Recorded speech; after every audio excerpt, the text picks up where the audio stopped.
Hi friends, இன்றைக்கி நம்ம car எப்படி ஓட்டுறது அப்படின்னு இன்றைக்கி ஒரு டிப்ஸ் கற்றுக்கலாமா?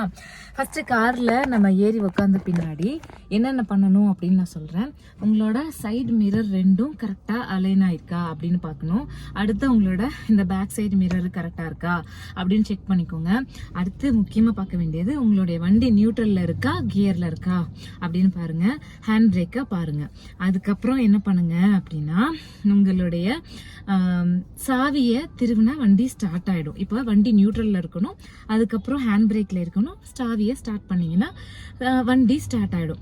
இதுக்கப்புறம் என்ன பண்ணணும் அப்படின்னா, ஃபஸ்ட்டு கியரை சேஞ்ச் பண்ணணும், ஹேண்ட் பிரேக்கை ரிலீஸ் பண்ணணும். அதுக்கப்புறம் கிளச்சில் இருந்து காலை கொஞ்சம் கொஞ்சமாக, ஏன்னா நீங்கள் கியர் போடும்போது கிளச் பிடிச்சி தான் போடுவீங்க. ஸோ கியர் போட்டுட்டு காலை கிளச்சிலேருந்து கொஞ்சம் கொஞ்சமாக ரிலீஸ் பண்ணிக்கிட்டே உங்களுடைய ஆக்சிலேட்டரை கொடுக்கவே தேவையில்லை. லைட்டாக நீங்கள் ரிலீஸ் பண்ணிங்கன்னாவே வண்டி கொஞ்சம் கொஞ்சமாக மூவ் ஆகும். இடத்துக்கு தகுந்த மாதிரி சின்ன சின்ன டிப்ஸ் எல்லாம் மாறுபடும். அதெல்லாம் நீங்கள் ப்ராக்டிஸில் தான் கற்றுக்கணும். இது ஒரு பேசிக்கான டிப்ஸ். ஸோ காரில் ஏறி உட்காந்த உடனே ஃபஸ்ட்டு மிரரை செக் பண்ணிக்கோங்க. கியரில் இருக்கா நியூட்ரலில் இருக்கா பார்த்துக்கோங்க, ஹேண்ட் பிரேக் இருக்கா பார்த்துக்கோங்க. அதுக்கப்புறம் ஸ்டார்ட் பண்ணிவிட்டு கிளச்சை பிடிச்சி கியரை போட்டுட்டு, ஃபஸ்ட்டு கியரை போட்டுட்டு ஹேண்ட் பிரேக்கை ரிலீஸ் பண்ணிவிட்டு உங்களுடைய இப்போ நீங்கள் ஹேண்ட் பிரேக்கை ரிலீஸ் பண்ணிங்கன்னா வண்டி ஒரு வேளை ஸ்லோப்பில் இருக்குன்னு வச்சுக்கோங்க. கிளச்சு நீங்கள் ஃபுல்லாக பிடிச்சிருந்தீங்கன்னா வண்டி பின்னாடியே போயிடும். முன்னாடி இருந்தால் முன்னாடியே போயிடும்.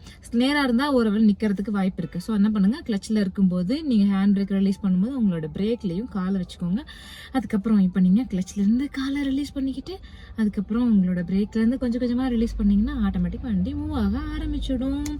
அப்புறம் உங்களுக்கு தேவையான இடத்துல ஆக்சிலேட்டர் கொடுக்கலாம். ஆக்சிலேட்டர் எடுத்தோடனே சைன் அமுத்தி நம்ம போகிறது புத்திசாலித்தனமே கிடையாது.